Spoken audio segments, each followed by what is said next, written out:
사랑하는 성도님들, 오늘도 이 시간 함께 해주셔서 감사합니다. 혹시 이런 마음으로 이 영상을 보고 계신 건 아닙니까? 자녀를 키우면서 밤마다 기도하지만 아이의 미래가 불안하고 걱정되십니까? 내 자녀만큼은 세상에서 넘어지지 않고 하나님의 축복 가운데 살기를 간절히 바라십니까? 주변을 보면 어떤 집 자녀들은 정말 잘 되는데 우리 아이는 왜 이렇게 힘들어하는지 마음이 무겁지 않으십니까? 믿음의 가족 여러분, 오늘 이 시간은 바로 그런 부모님들을 위한 시간입니다. 성경은 자녀가 잘 되는 집에는 반드시 있는 세 가지 비밀을 분명하게 말씀하고 계십니다. 이것은 단순한 교육 방법이나 세상의 성공 비결이 아닙니다. 하나님께서 친히 말씀하시고 역사 속에서 증명하신 변하지 않는 진리입니다. 오늘 이 말씀을 통해 여러분의 가정에 하나님의 축복이 충만하게 임하기를 간절히 기도합니다. 그렇다면 자녀가 잘 되는 집에는 과연 무엇이 있을까요? 첫 번째는 바로 부모의 무릎 기도입니다.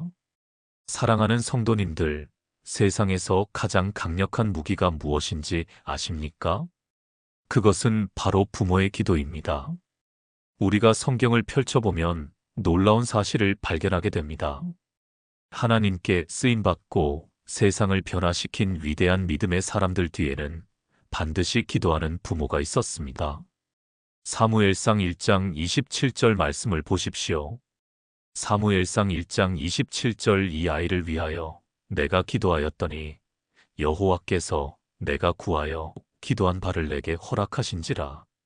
한나를 기억하십니까? 한나는 자녀가 없어 마음의 고통이 극심했던 여인이었습니다. 당시 이스라엘 사회에서 자녀가 없다는 것은 단순히 개인의 슬픔을 넘어 하나님의 저주로 여겨질 만큼 큰 수치였습니다. 그녀의 남편 엘가나에게는 또 다른 아내 브닌나가 있었고 브닌나는 자녀들을 낳았습니다. 브닌나는 한나를 번번이 격동하여 한나로 마음이 괴롭게 만들었습니다. 매년 실로로 올라가 제사를 드릴 때마다 이런 고통은 반복되었습니다. 한나는 너무나 괴로워서 울며 먹지도 못했습니다. 그러나 한나는 이 고통 속에서 세상을 원망하거나 하나님을 떠나지 않았습니다. 오히려 그녀는 성전으로 나아가 통곡하며 기도했습니다. 사무엘상 1장 10절에서 11절 말씀입니다. 사무엘상 1장 10절에서 11절 한나가 마음이 괴로워서 여호와께 기도하고 통곡하며 서원하여 이르되 만군의 여호와여 만일 주의 여종의 고통을 돌보시고 나를 기억하사 주의 여종을 잊지 아니하시고 아들을 주시면 내가 그의 평생에 그를 여호와께 드리고 삭도를 그의 머리에 대지 아니하겠나이다. 한나의 기도를 보십시오. 그녀는 단순히 자녀를 달라고만 한 것이 아닙니다. 그녀는 하나님께 드릴 자녀를 달라고 기도했습니다. 자기 욕심이 아니라 하나님의 영광을 위한 기도였습니다. 그녀의 기도는 너무나 간절했기에 입술만 움직이고 소리는 들리지 않았습니다. 제사장 엘리는 그녀를 보고 술 취한 줄 알았을 정도였습니다. 그러나 하나님은 이 기도를 들으셨습니다. 하나님께서는 한나에게 사무엘을 주셨고 한나는 약속대로 사무엘을 하나님께 드렸습니다. 그 사무엘이 누구입니까? 이스라엘의 마지막 사사요, 위대한 선지자요, 다윗을 기름 부어 왕으로 세운 하나님의 사람 아닙니까? 사무엘이 위대한 사람이 된 것은 그의 능력 때문이 아니었습니다. 그의 어머니 한나의 무릎 기도가 있었기 때문입니다. 사랑하는 성도님들, 오늘날 우리의 현실은 어떻습니까? 2025년 대한민국에서 자녀를 키우는 것은 정말 쉽지 않습니다.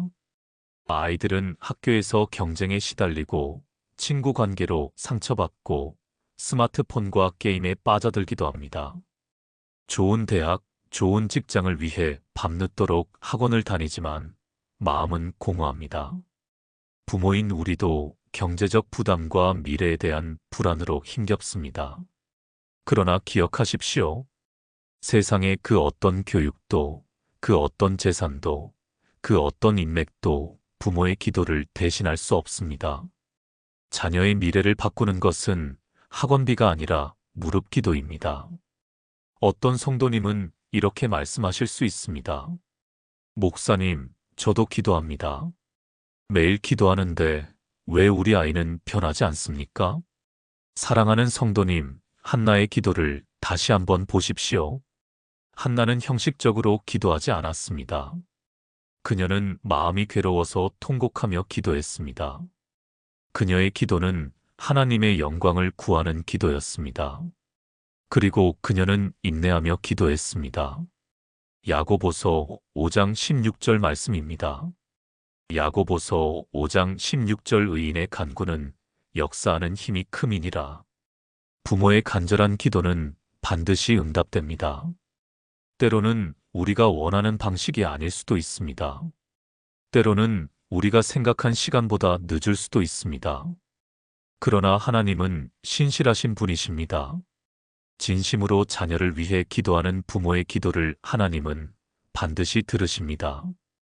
오늘 밤부터 자녀를 위해 무릎 꿇고 기도해 보십시오. 자녀의 이름을 부르며 그 아이의 장래를 위해 그 아이가 하나님을 만나도록 그 아이가 하나님의 사람으로 쓰임받도록 기도해 보십시오. 그 기도가 자녀의 인생을 바꿀 것입니다.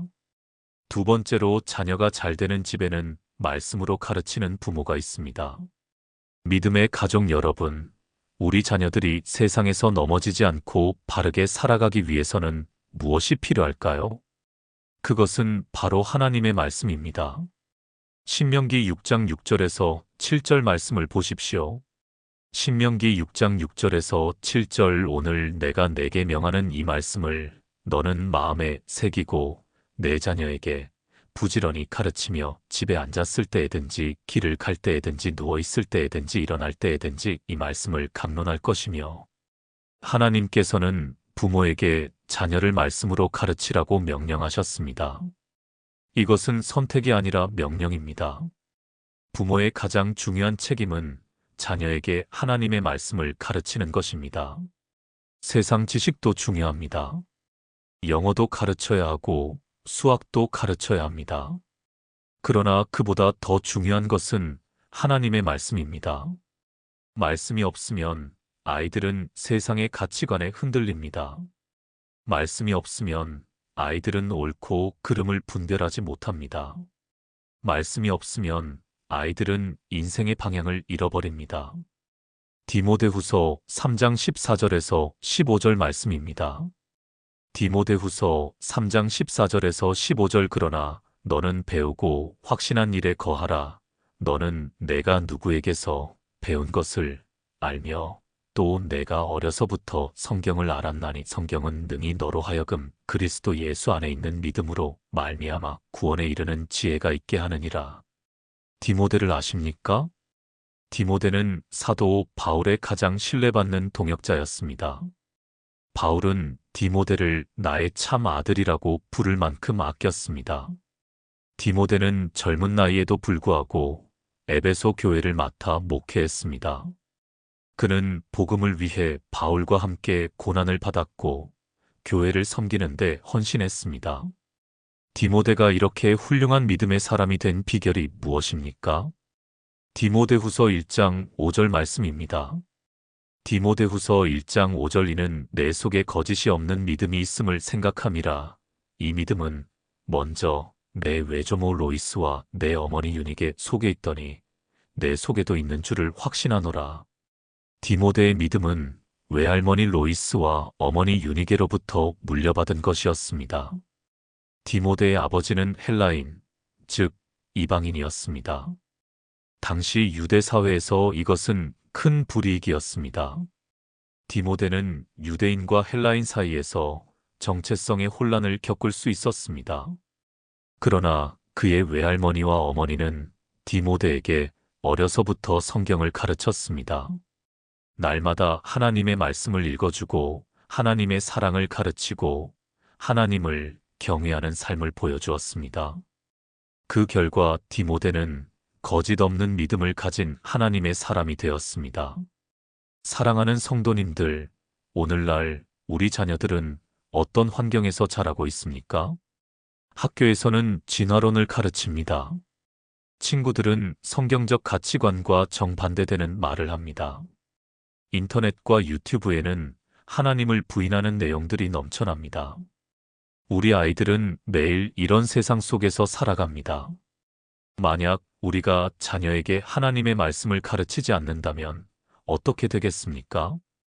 아이들은 세상의 가르침을 진리로 받아들일 것입니다. 그러나 만약 우리가 어려서부터 말씀을 가르친다면 어떻게 되겠습니까? 그 말씀이 아이들의 마음에 뿌리를 내리고 세상의 유혹이 와도 흔들리지 않을 것입니다. 잠언 22장 6절 말씀입니다. 잠언 22장 6절 마땅히 행할 길을 아이에게 가르치라. 그리하면 늙어도 그것을 떠나지 아니하리라. 이 말씀은 약속입니다. 어려서 배운 말씀은 평생 그 사람을 지킵니다. 혹시 이렇게 생각하시는 분이 계십니까?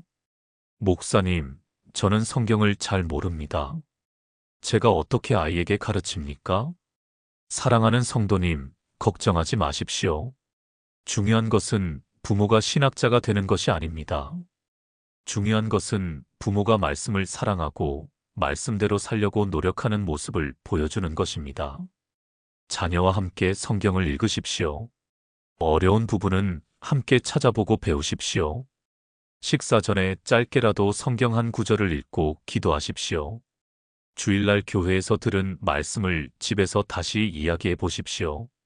이것이 신명기 6장에서 말씀하신 집에 앉았을 때든지 길을 갈 때든지 누워 있을 때든지 일어날 때든지 말씀을 강론하는 것입니다. 특별한 시간을 내서 거창하게 가르치는 것이 아닙니다. 일상생활 속에서 자연스럽게 하나님의 말씀을 나누는 것입니다. 자녀가 친구와 다툰 이야기를 하면 용서에 대한 말씀을 나누십시오. 자녀가 시험을 망쳐서 낙심하면 하나님의 계획에 대한 말씀을 나누십시오. 자녀가 무언가를 두려워하면 하나님이 함께 하신다는 말씀을 나누십시오. 이렇게 말씀이 삶과 연결될 때 자녀들은 성경이 단순한 옛날 이야기가 아니라 오늘 나의 삶에 필요한 살아있는 하나님의 말씀임을 깨닫게 됩니다. 오늘부터 자녀와 함께 말씀을 읽는 시간을 가져보십시오. 하루 한 장이라도 좋습니다.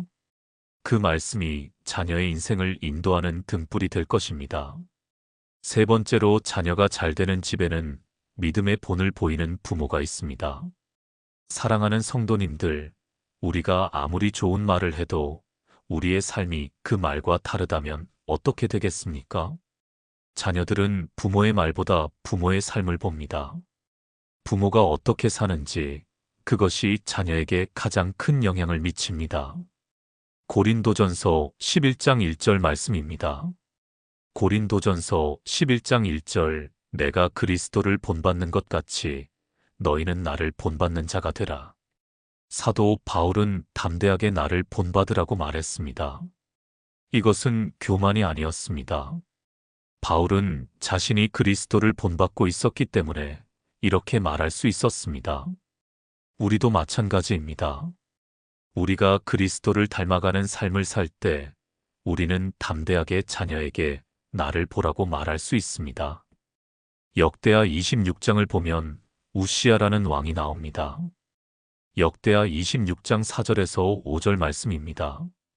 역대하 26장 4절에서 5절 우시아가 그의 부친 아마샤의 모든 행위대로 여호와께서 보시기에 정직하게 행하되 하나님의 묵시를 밝히 아는 스가랴가 사는 날에 하나님을 찾았고 그가 여호와를 찾는 동안에는 하나님이 형통하게 하셨더라.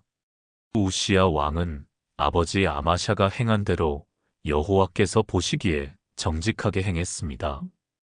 그가 하나님을 찾는 동안 하나님께서 형통하게 하셨습니다. 우시야는 유다 역사상 가장 훌륭한 왕 중 하나였습니다. 그는 나라를 부강하게 만들었고 군대를 강하게 했으며 농업과 목축업을 발전시켰습니다. 그가 이렇게 할 수 있었던 것은 그의 아버지 아마샤가 여호와 보시기에 정직하게 행한 것을 보고 자랐기 때문입니다. 물론 우시야는 나중에 교만해져서 실패했지만 그가 하나님을 찾는 동안에는 형통했습니다. 이것이 믿음의 본이 가진 힘입니다. 반대의 예도 있습니다. 열왕기하 21장을 보면 므낫세라는 왕이 나옵니다.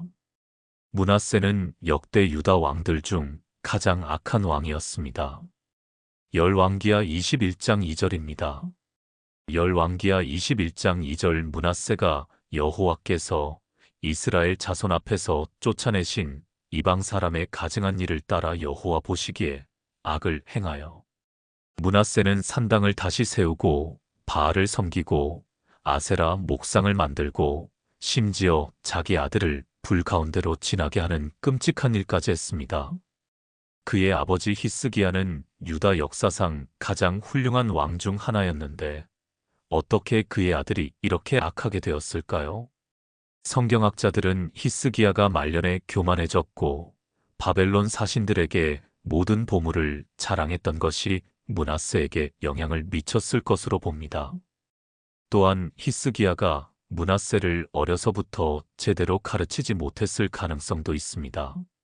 므낫세는 12살에 왕이 되었습니다. 그가 악을 행한 것을 보면 어린 시절 믿음의 교육을 제대로 받지 못했음을 알 수 있습니다. 사랑하는 성도님들, 이 두 가지 예를 통해 우리는 무엇을 배웁니까? 부모의 믿음의 삶이 자녀에게 얼마나 큰 영향을 미치는지를 봅니다. 자녀는 부모의 뒷모습을 보고 자랍니다. 부모가 주의를 거룩하게 지키면 자녀도 그렇게 합니다. 부모가 11조를 신실하게 드리면 자녀도 하나님께 드리는 것을 배웁니다. 부모가 어려운 사람을 도우면 자녀도 섬기는 마음을 배웁니다. 부모가 기도하는 모습을 보면 자녀도 기도를 배웁니다. 반대로 부모가 주일에 교회는 보내놓고 자신은 골프를 가면 어떻게 되겠습니까? 부모가 헌금은 적게 하면서 세상 것에는 돈을 아끼지 않으면 어떻게 되겠습니까? 부모가 이웃을 비판하고 판단하면 자녀도 그렇게 배웁니다. 부모가 기도하지 않으면 자녀도 기도의 능력을 알지 못합니다. 2025년 오늘 우리 가정을 돌아보십시오. 우리는 자녀에게 어떤 모습을 보여주고 있습니까? 혹시 교회에서는 은혜 받은 척하지만 집에서는 화를 내고 있지는 않습니까? 혹시 입으로는 사랑을 말하지만 행동으로는 이기적인 모습을 보이고 있지는 않습니까?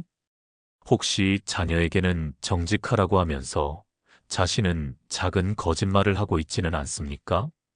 베드로전서 2장 21절 말씀입니다.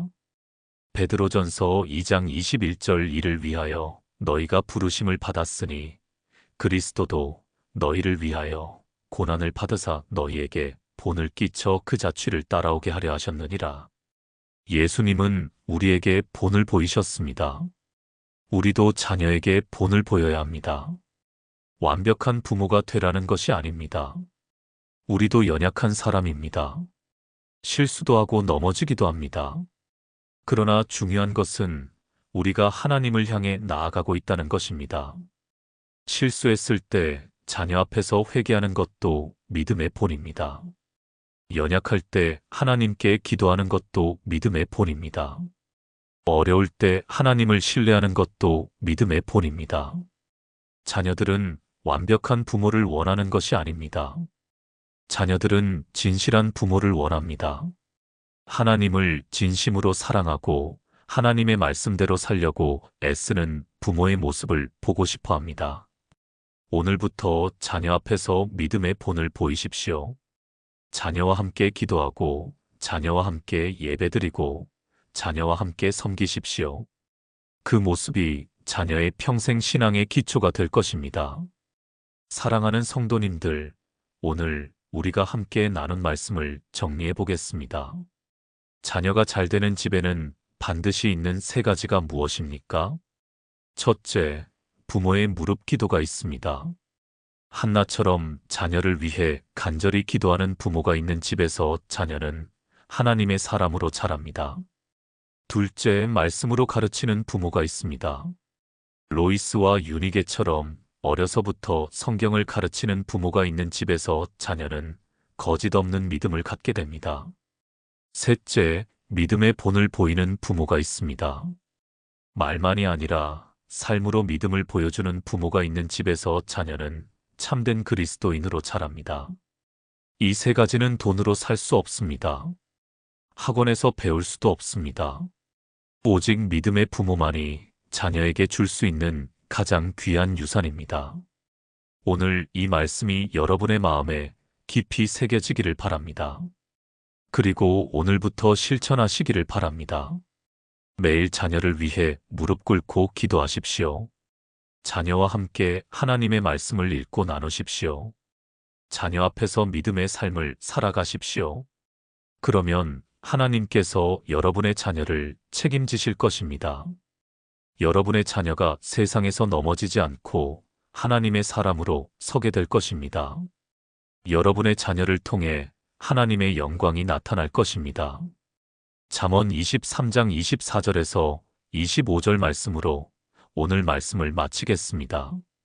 잠언 23장 24절에서 25절 의인의 아비는 크게 즐거울 것이요 지혜로운 자식을 낳은 자는 그로 말미암아 즐거울 것이니라. 내 부모를 즐겁게 하며 내를 낳은 어미를 기쁘게 하라. 이 말씀이 여러분의 가정에 이루어지기를 주님의 이름으로 축복합니다. 오늘 말씀이 은혜가 되셨다면 좋아요와 구독 부탁드립니다. 그리고 댓글로 여러분의 기도 제목을 나눠주시면 함께 기도하겠습니다. 다음 시간에도 하나님의 말씀으로 여러분을 찾아뵙겠습니다. 사랑합니다. 하나님의 은혜와 평강이 여러분과 여러분의 가정에 항상 함께 하시기를 기도합니다. 샬롬.